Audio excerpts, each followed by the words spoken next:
Good evening, everyone. So, influencer marketing today, it's more like a one-night stand today. Uh, it all started with every brand starts with building a influencer program by thinking that they're going to start a steady relationship, but it ends up being a one-night stand. I'll not look at the challenges because I think a lot of us here have covered the challenges here, but I'll probably want to look at the journey that how it is today. Most brands start with targeting and onboarding the influencers. They activate, there's a one-time buzz, there's a big campaign that happens, and boom, that's where it ends. Brands don't take it forward. The real value is in unlocking the long-term potential of an influencer program. We see most of the times influencer programs are limited to a trending topic or a campaign, and it's very transactional in nature. Just the way consumers are not going to be turned into customers overnight, influencers will not turn into passionate advocates overnight as well. So we look some examples of what motivates an influencer beyond monetary rewards. One is insider information. What we did with a brand called Iraya, which is into luxury products. What we did is we started giving them early access to and information to where are the upcoming spas, what are the discounts that are available at the spas. So it was information that was fed to our influencers where they didn't have to go out and seek that information from various other sources.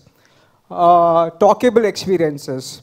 For a Hollywood movie channel, which is Sony Pix, we run a property which is First Day, First Show, where we show the blockbusters, upcoming Hollywood blockbusters, one day before everybody else in India does. Now that's an event that is open to all, it's open to partners, it's open to contest winners, but to influencers, we create an exclusive experience for them, we reserve the gold class for them, we treat them like royalty, we treat them like press, and that's the talkable experience that we are creating for them, which they'll go about and amplify.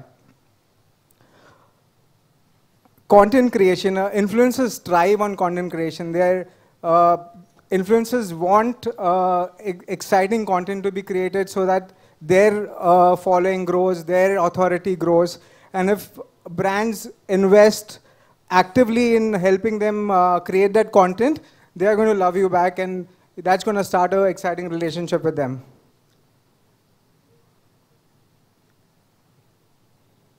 I'll also jump back to metrics that really matter because everybody talks about what metrics to really chase.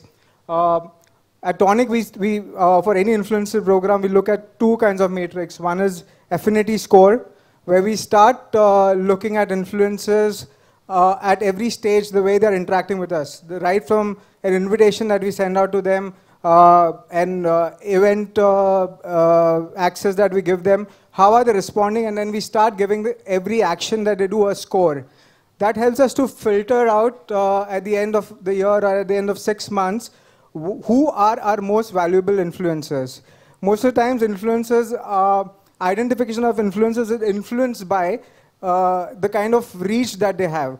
But is the context ignored? Yes, it is ignored at most times. So when you start scoring them at each action, context clearly comes out. And the next is amplification score, where again you start scoring them based on your business objectives. If leads is your primary importance, then you start giving it a higher point, and then you add up that and you'll know who are the influencers that are really performing for you. Very quickly, I'll just take you through the Sony Pix case study that we spoke briefly about. We've done long-term engagement. We created a club called Pix Together instead of a one-off campaign or an activity. Instead of sending out mass mailers to influencers and losing credibility, we started personalizing even the invitations that we started sending out. So influencers know that this is just another brand activity that is being done. We started scoring them, started giving our influencers affinity scores right from the time they started filling in their details, the number of fields that they fill in, we started giving them scores. The personalization continues at every stage. And we started inviting them to exclusive events which they would otherwise not have access to. And this is a whole year-long program that we're doing. So it's not that we're using an influencer for one trending activity, one campaign, and then we are saying, okay, thank you. We are constantly engaged with them. Exclusive hampers that we created for them, which is called Hampers of Amazement.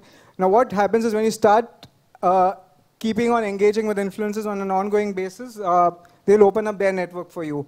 And that's what has happened here as well. That's about it. Thank you. Thanks. Thank you so